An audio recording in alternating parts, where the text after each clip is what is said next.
Glenn, what is it that you could possibly be so afraid of? What is hurting you? What is giving you this deep sense of dread? I can't get away from it, man. It's everywhere. What is everywhere? I can't. I don't want to say. I don't want to say. Say it. For science. Spoilers. Spoilers. Well, I should warn you. The following podcast contains spoilers for The Brood. You have been warned.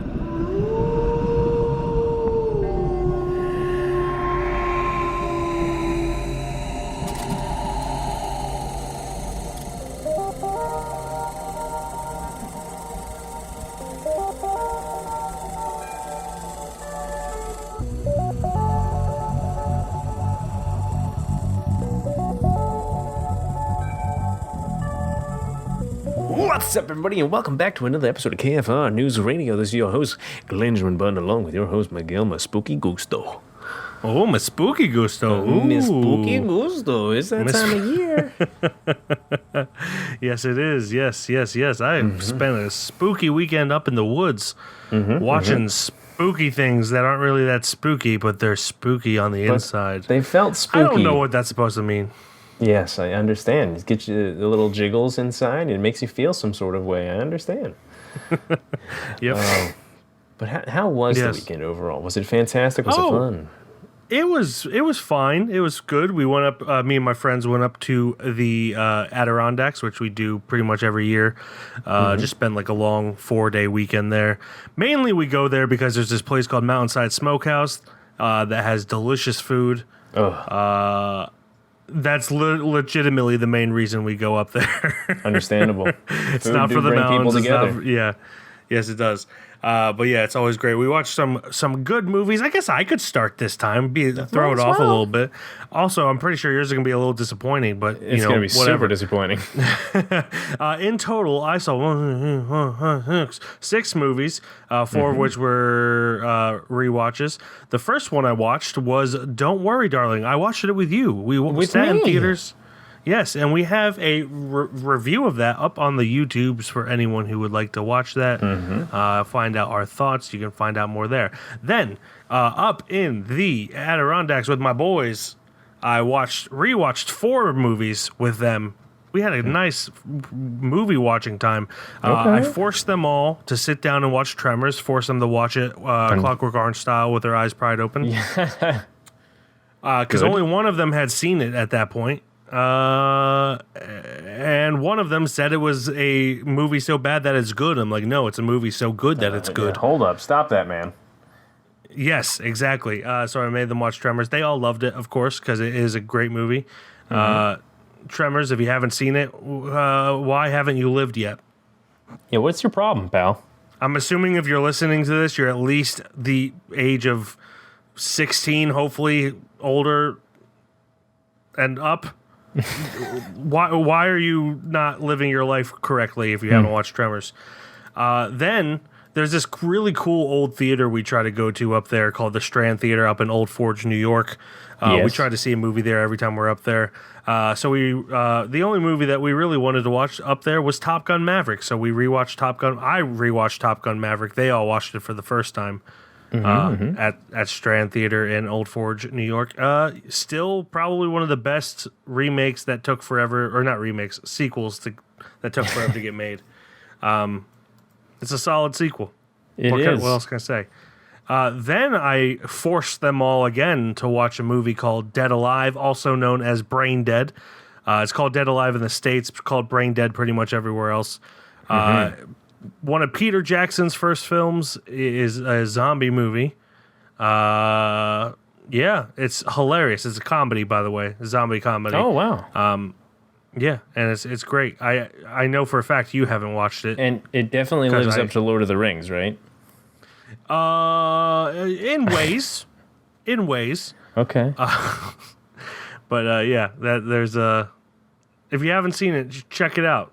You should do it, because why haven't you lived? Same thing with Tremors. You're not alive. Yeah. You're legally dead. Just stop playing dead. Just watch it already. Pretty much this entire trip was me making them watch movies they haven't seen before. Because the last rewatch I had was a movie by Matt Stone and Trey Parker of the South Park fame, and it is called Orgasmo. I was expecting basketball. No, basketball. I mean, we almost watched basketball, but we ran out of time.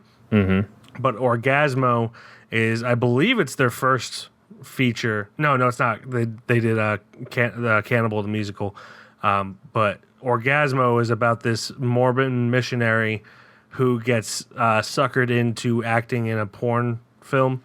Of course, he doesn't do any of the sex in the porn film, but it's a classic dilemma. Yes, it is a classic dilemma. It's really stupid, but to the point that it's funny.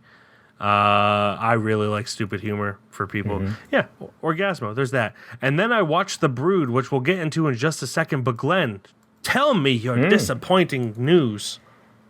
Yes, I had once upon a time watched Don't Worry, Darling.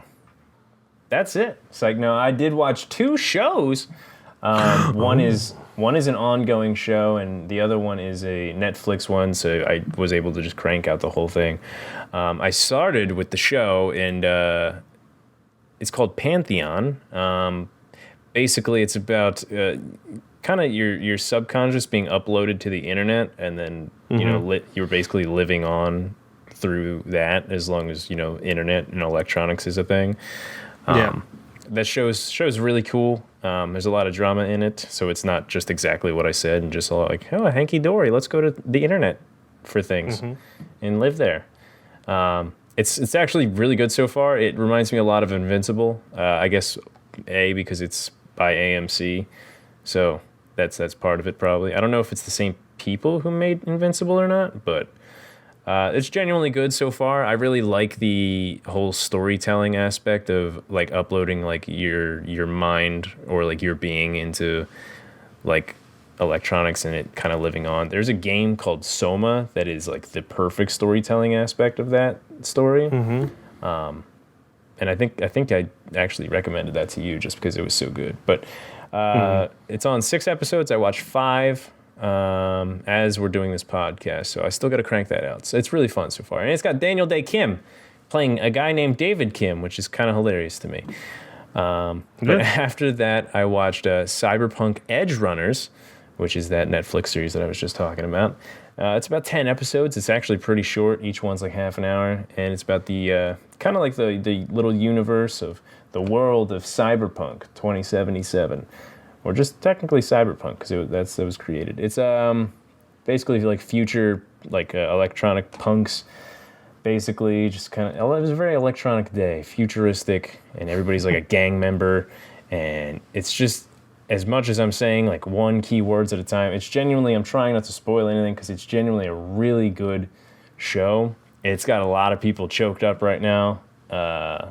I didn't get choked up. I didn't cry, but damn, is it pulling on some heartstrings at certain points. For somebody like Mike, he probably wouldn't cry at all either. But it's got the internet. Cry. It's got internet by the balls right now. Just how good it was, and basically it just rejuvenated the shit out of the Cyberpunk game, which on release was hot garbage. Basically, it's a very mixed fan base there, but it rejuvenated the fan base to go back and play the game to where it hit its peak numbers on the game ever played, which is pretty cool, honestly, because the world itself is pretty dope, and it's great storytelling. It just needed the push, and this was kind of the push. So that was pretty cool, too, and after that, I didn't watch anything else besides The Brood. Yes, but before we get into The Brood, we have 2 pieces of news. One of them Glenn knows. One of them I literally found out as you were speaking, Glenn. The first one is it has been confirmed that Hugh Jackman is going to reprise his role as Wolverine in Deadpool 3. Him and Ryan Reynolds released a fun little video confirming that. And regardless of how it turns out, I don't think it's going to ruin Logan because it's Deadpool and it's just funny. And it's also taking place before Logan, so There's Is it that. okay? I Yep, they didn't- released so they does that released mean a it's second before- video, kind of Yeah. explaining that it's not going to ruin Logan and how that went. So it's does going that to mean basically take that before. Does that mean it takes place before Deadpool 2 as well? Because Deadpool 2 referenced Logan. I don't know. That they got to figure that out. That's on them. But they released do gotta figure another. that. They released another little funny video, and they basically said it's taking place Yeah. before Logan. So who knows? Yeah.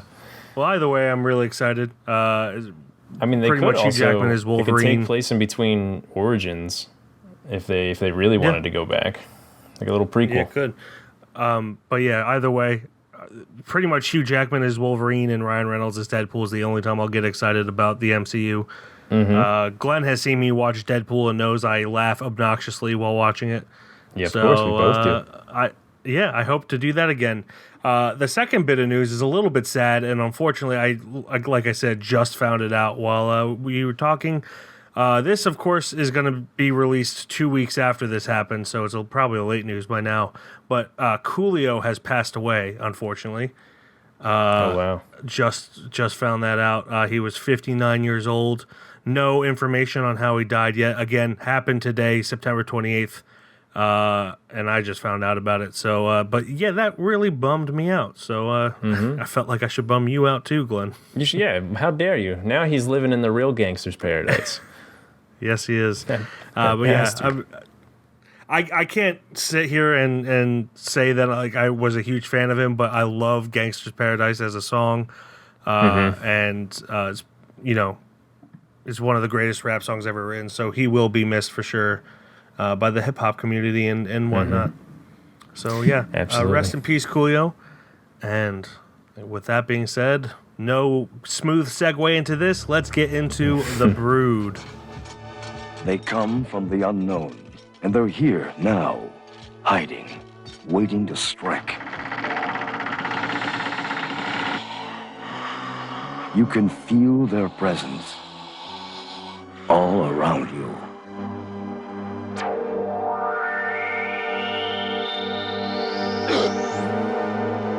Never before have you come this close to the edge of terror. Never before have you faced anything so strange and sinister, so bizarre and unnerving. Never until now. David Cronenberg's The Brood.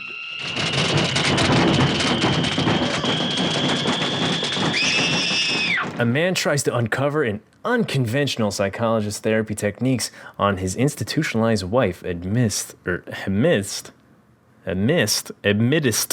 series of brutal murders. I almost had it. I'm a piece of shit. Amidst. Yeah. Written and directed by David Cronenberg. It is starring Oliver Reed, Art Hindle, Samantha Egger, Henry Beckman, Nuala Fitzgerald, Cindy Hines, and others. Susan Hogan, she's a pretty big character in it. And Gary McKeon is probably the last big character in it. So this, of course, was a streaming roulette choice. It was the only one that we both hadn't seen. Yeah. So that's the main reason we picked it. This honestly has been the year of David Cronenberg for me. I want to say it's either my third or fourth David Cronenberg movie that I've watched this year. And, you know, I had no real strong opinions about him before. But after this one, he's becoming one of like the more surprising directors that I watch, where it's not really my thing genre wise, but I actually like what he does with the genre. And it just is really interesting to me. Yeah, third David Cronenberg film I've watched this year. But yeah, I thought this was really interesting. To say the least. Yes. Just the idea of like telepathically creating monster demon children that go and do your bidding, kill people for you. Yeah. It's just a weird thing that, you know, I'm not surprised that David Cronenberg came up with it, but it's not what I was expecting at all. I think, believe it or not, I think this is my first David Cronenberg film. I'm trying to look through Letterboxd right now, and it's you haven't seen History of Violence or... Nope. Eastern Promises. Did I watch that? Oh wait, it might be not just showing me at all what okay, there it is. That's better. That's better. All right, so I watched Crash, Jason, and then there's 2 blank ones that it's not showing me at all. So who knows what that is? Probably Eastern Promises. But maybe. this is my first one, first horror one, I guess. Yeah. Well, I mean, they're all horror in some way. He usually does body horror, not so much like paranormal stuff. This kind of delves into the paranormal stuff as well. He, of course, really I feel like he really likes the idea of telepathic monsters, because Scanners is a similar thing where people can kill people just with their minds and everything.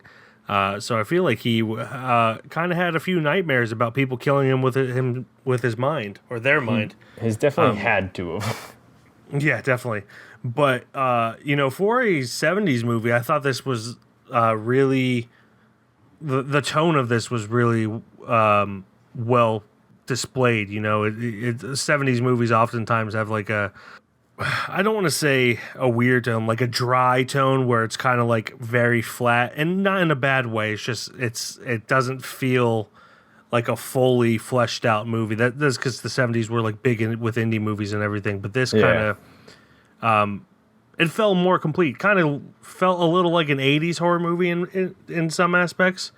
I don't get 1979. That's pretty damn close to the 80s. So fuck me, I guess.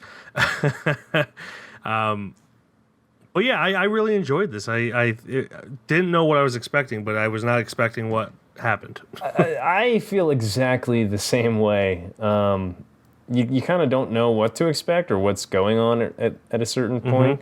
And then, there's this menacing demon child that looks like the leprechaun from the Leprechaun movie. And you're like, oh, what the fuck just happened? Like, was this leprechaun chilling in the house the whole time? And you're just very confused. And then it gets to the part where you find out about how they popped up, or it popped up there. And you're like, oh, that's pretty cool that's happening that way. I guess I could just jump into the spoilers, but she's like manifesting these demon children, and that was a cool idea. It freaked me out the way they fucking looked. I wasn't ready for that. I like the idea of them manifesting, but it freaked me out that they were just these sorry kids who played in this movie, ugly ass kids. I was like, damn. They might have been little people. That too. But yeah, I wasn't ready for that. I really like the idea of like her manifesting them. I don't know if they ever explained why it took so long for her to manifest them. She just had this trauma for years, and then just finally decided to launch them about. I guess I shouldn't look too much into it. It's a 70s horror movie. Yeah, either that or her parents knew about it, because when the one attacks her father, he looks at the creature and says Nola, which is, of course, the woman's name. Yeah. So I wonder if it was something that he had seen at some point, and but never in like a violent way.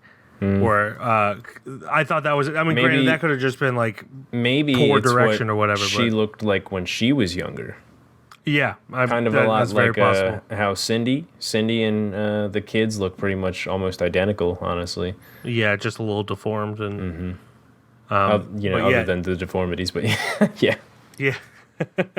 Yeah, I mean they're all towheads. They're all super blonde, which is what towhead means for those who might be thinking I use a slur of some kind.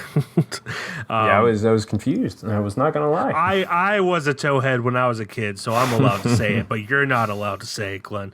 No, I'm kidding. It's not an offensive term. It's just a weird name for people who are super blonde when they're kids. But yeah, it just was kind of interesting because like, I know David Cronenberg is like the body horror king. He always does weird stuff with like The Fly, and his latest movie, Crimes of the Future.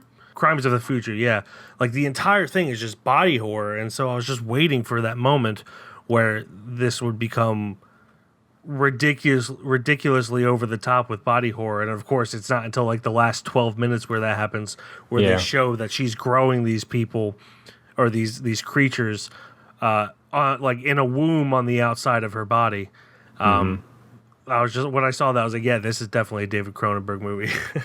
Especially how well done the makeup and everything was for her at that end, because like a lot of it, when you said last week, you're like, oh, this is David Cronenberg's, he's the guy for this, and then like nothing was happening, and just like some ugly blood splatters and stuff like that. I was like, it's not really grabbing me. And then her at the end, I was like, oh damn, now I see. Now I see what's going on here. It's definitely still subdued compared to his other stuff, especially The Fly. Like The Fly is like the most extreme example of that. But it definitely has it. I was just like a huge fan of the atmosphere of this. You know, it takes place in, I'm assuming Canada because he's Canadian. It's snowing. I think they mentioned Halifax at some point. So I think it does take place in Canada, but it's like this very, for lack of a better word, like hopeless landscape where everything is dead and cold and everything. And even Oliver Reed as the therapist, Dr. Hal Raglan, he's like this seemingly cold therapist who's like forcing people to have therapy sessions in front of people where he just berates them, and somehow that helps him, which I thought it was weird that they didn't explain how it helped them really. I thought it was a play at first. I did too. And then when I found out it was therapy, I was like, who the hell would want to have therapy in front of an audience? Yeah. That sounds horrible. Yep. But it was just a very weird, surreal element to the whole thing. And it added to the atmosphere, which was very kind of creepy, even though the majority of the time it is very well lit. And it just kind of really had you dive into the story right away, so it doesn't waste any time getting into it, which I appreciated, of course. Especially when you thought like she was kind of like innocent this whole time, and you know he's kind of being like this crazy ass doctor. So like it set it up to be like, oh, maybe he is a crazy ass doctor, and then it you know, once you get towards the end and find out his real intentions and what's going on, you're like, what the fucking shit's going on here, man? Yeah. So no, it really set it up well for him to kind of be like this antagonist, and then he really wasn't. He was actually trying to help, and just what's his name?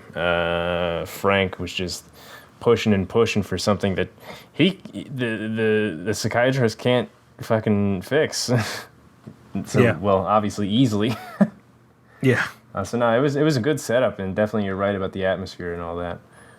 Yeah. And on top of that, like every one of the murders that happens is super brutal as well. Yeah. Like they use all these blunt objects, and it's just you feel every hit of the hammer, or I think at one point they use a snow globe or what have you. It's just it's a unapologetically brutal movie, especially for the for 1979, and you know it's. While I wouldn't say anytime someone asks me if a movie is scary, I don't know how to answer, because I don't really get scared in movies, because I always watch them like as a filmmaker more than I do an audience member. Same. But like, so while this still didn't scare me, it was like, God, that's kind of creepy. I'm, you know, if I saw that at night, I wouldn't be happy. And you know, I mean, that kind of just goes with creepy kids. The daughter, even though she's a protagonist, is a little creepy. Yeah. And so it kind of just adds to the unease. Like, is she part of it? Is it just her mom? And at some point, you're even like, is the dad part of it? You know, is like it creates this mystery where you're wondering who is controlling these creatures that are just brutally killing people in the family. It's just. Why are they doing this to our boys? Why? My boy. But yeah, it's just overall, it's such a well-made film, and it's got a lot of really interesting elements that, I mean, I had never heard of this movie before. Apparently it's pretty famous or popular. Same here, honestly. But yeah, I'd never heard of it, and I was very pleasantly surprised with the outcome. I want to talk about this real quick. I really like the chick who played the wife, Samantha Eggar. Yeah. Because she, especially in this loop that keeps playing in the IMDb page, she was amazing. Just looking, is like when you found out that she was the one creating these things and so on. Oh yeah, I don't think she blinked No, she doesn't at all. blink. She and like just her eyes were absolutely she crazy. looks fucking psychotic in a good way, obviously. But like she looked awesome for this role. Especially when she doesn't look psychotic in like the whole first 2 acts, and you don't know she's pretty much the bad guy. She looks so innocent and just pleading, she's just like for her family and all that. And then once you figure out it's her, and then she's talking to her husband, and like she like is like, you know, trying to get back together with him, and then she slowly finds out that he's trying to get the daughter away, and she's like, "Are you trying to take her from me? I will." Mm-hmm. And like she slowly builds into this psychotic, crazy fucking chick. Yeah, saying she'd rather kill her than. Yep. It was a huge, like that whole scene was such a good build up for that character and that actress and how she did it. It was really awesome. It really kind of sealed the deal with how I liked. Because I mean, this movie for the most part, like it was fine, but that part kind of sealed the deal with how I enjoyed the movie. I was like, ooh, yeah. Between that and like the body, like a morphing and all that was pretty cool. That was pretty cool. Yeah, it's definitely a slow burn up until that point, and then it really sells it well at the end. Mm-hmm. With regards to the psychiatrist, Dr. Hal Raglan, the entire time I was just like, this guy's face and voice looks so goddamn familiar. Where have I seen him before? And so it was I was trying to figure it out without looking it up, because you know sometimes that's more fun than just looking it up. And he was Proximo in Gladiator. If have you seen Gladiator? I have seen Gladiator. Okay, so he's the old man in Gladiator who kind of befriends Russell Crowe's character, and he actually died during the filming of Gladiator, to the point where they had to use unused footage to kind of finish his character's arc. Yeah. But like the entire time, I was just like, he looks so familiar. Who the hell is he? And then I eventually I did look it up, but it was. I know I'm a failure. Right to my face. But yeah, it was cool to see him. He is such a presence on film that he just kind of commands the screen, and super stoic. He's very beautiful. Super stoic. Exudes authority. Like you knew who was in charge anytime he was on screen, especially with his clients. And it made you think that he was the villain for a long point. And that's a great thing I love about this as well. There's so many red herrings that make you be like, oh, maybe this guy's the bad guy or that guy's the bad guy or whatever. And it's, you know, in the end, it's someone who's so obvious, but also at the same time probably had the least of your suspicion. Not that it's like you're like, oh, it couldn't be her. You're just like, she seemed so obvious that it made you look at everyone else. Yeah, especially if you weren't expecting what the fuck she was doing. You're just like, oh, how the hell? No, she couldn't morph demons out of her body. Yeah, some people might think it's a bad thing that, like, you know it's her, but, like, it does it so well that it makes you look for other people, because you're like, it can't be. Like, how could she's stuck. How could she be doing this? And then I just love that aspect of it. Like how many times I personally second guessed who was controlling these creatures, or at least, you know, sending them. But yeah, I really enjoyed this film. Yeah. I don't have anything else to say, really. It's not too easy to talk about, especially an hour and a half and the context of how much goes on. It's pretty straightforward, so it's hard to go into super details about all this, but other than what we talked about already, yeah. Oh, except for, can we get justice for Ruth Mayer, please? Yeah, for real? What that poor lady do? The kindergarten teacher who wasn't having an affair or anything with Frank, but because Nola thought she was, gets brutally murdered by two little people with a hammer. Like in front of a bunch of other kids. Crazy. Yeah, and she was just being a good teacher. She was trying to make sure that her student, outside of school hours, was taken care of. Didn't jump at the opportunity to babysit her, but was just like, who else is gonna babysit her if I don't? Yeah. And it was just, I just felt so bad for her. Yeah. I knew something bad was gonna happen. Yeah, I knew something bad was gonna happen when Nola called the house and she picked up. I was like, oh no, not Ruth, not sweet Ruth. Justice for Ruth. Justice. But anyway, that does it for our our review for The Brood. That brings us to the judgment. As always, it needs to be a unanimous decision whether or not it goes to the KFR shelf with the likes of Apostle or Handmaiden. Glenn. Yeah. Okay. Pick a number between 1 and 100. 3. 3. Okay, so you go first. Does this go on the shelf? All right. Let's see. With the likes of Apostle and Handmaiden. Of course, there's no other way around it. I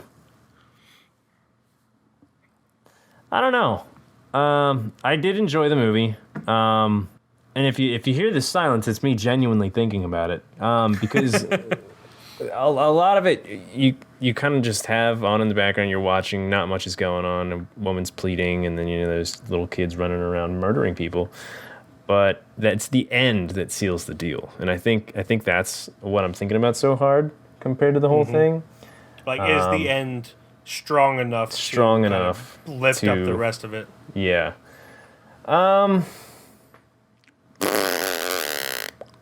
What are your thoughts, brother? I'm sorry, but I'm putting this on you a little bit. I need to. Yeah, no, it's fine. I'm in the same boat. Like, the first hour and 20 minutes is good, but it's not like blow your mind good.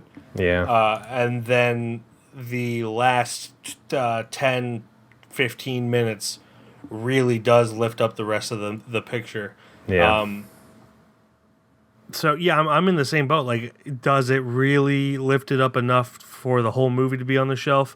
I am leaning that it does. It's different enough for me to like rather talk about this than just your average like ghost movie or demon possession movie. Yeah. It's unique. It creates its own world. It creates its own rules that David Cronenberg does so well.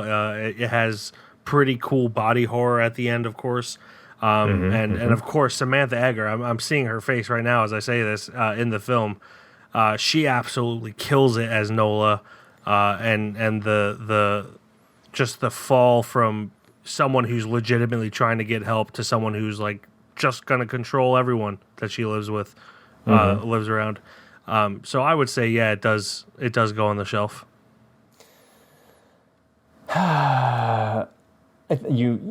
You're right.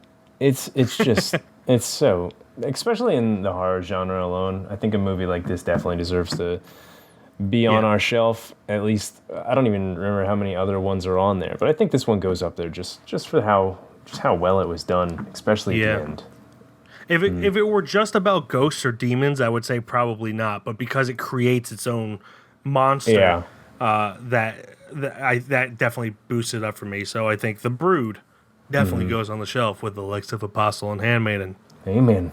Yes, so that does it for our judgment for The Brood. That brings it to week 4, our assignment for week 4 of the Spooktacular Spooktober from KFR. It is my turn again, and I hate to break it to everyone, but I'm picking a movie that I've already seen again. Because Glenn has not seen it. I have not. And you may remember me talking about it earlier. We're going to watch Dead Alive, also known as Brain Dead, directed by Peter Jackson. I was going to say Brain Dead. Instead I put Dead Brain like an ass. Yeah, Dead Alive is the American title, Brain Dead. If you can't find it under Dead Alive, you'll find it under Brain Dead. I know for a fact on Letterboxd it is under Brain Dead.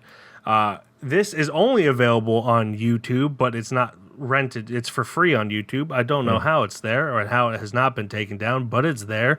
Hopefully it's there when other people check it out. I'm sending it to Glenn right now. If you're cool like me, you'll already own it on DVD. So yeah, I don't need that link, but I got that link just for you, Glenn. Perfect. So Dead Alive. A young man's mother is bitten by a Sumatran rat monkey. She gets sick and dies, at which time she comes back to life, killing and eating dogs, nurses, friends, and neighbors. On this picturesque block, in this manicured home, something evil, something terrifying, something horrifying is haunting Lionel. His mother, I thought I told you to spray this house. The place is infested with vermin. although she was a little strict, Look at this dust. It's an inch thick. he never wished her any harm You look after me. until Your mother's dead, Lionel. now, whatever Mom's got Who's your mother? has caught on with the neighbors. She's been bitten. You know what that means? You can pray,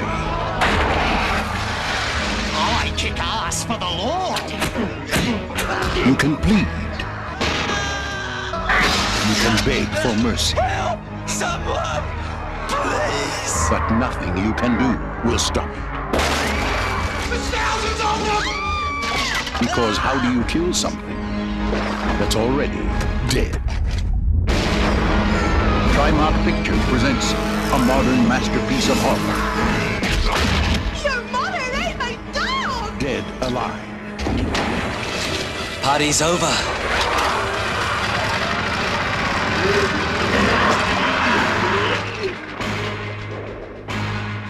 Yep. Oh boy. This is a comedy. Just Yeah. This has also been considered called the goriest movie ever made. But it's Really? gory in a it's gory in a Bigger than funny anything way. so Eli it's- Roth or anybody has made. Oh, 100%. Wow. 100%. Again, it's done in a comedic way, but it's still Yeah. very, very gory. Directed, of course, by Peter Jackson. Written by Steven Sinclair, Fran Walsh, and Peter Jackson. Starring Timothy Balm, Diana Peñalver, Elizabeth Moody, Ian Watkin, Brenda Kendall, Stuart Deviney, Jed Brophy, Stephen Paps, and a whole bunch of others. Quite possibly the best character in this is Father McGruder. And I will not say anything other than Bruce Lee. And I'll leave it at that. You'll know what I mean when you watch it. Got it. So, yes. Got any questions, Glenn? Wow, look at that. I was looking at the pictures in there, and I'm gonna stop there. Holy shit. Yeah. No questions. Just inspired thoughts. Just very. I wish I could watch this with you. I don't know if we'll be able to make it work. But if we can, I would like to watch this with you. If not, it's fine. Because this is definitely a movie that is better with friends. So Dead Alive, our assignment for next week, is on YouTube. Hopefully I will have the link for it in the description of this podcast episode, so you can check it out there. If not, you can just type in Dead Alive or Brain Dead on YouTube, and it should pop up, assuming that Peter Jackson doesn't take it down between now and then. So, yeah. We're gonna be the push over the edge, I guess, huh?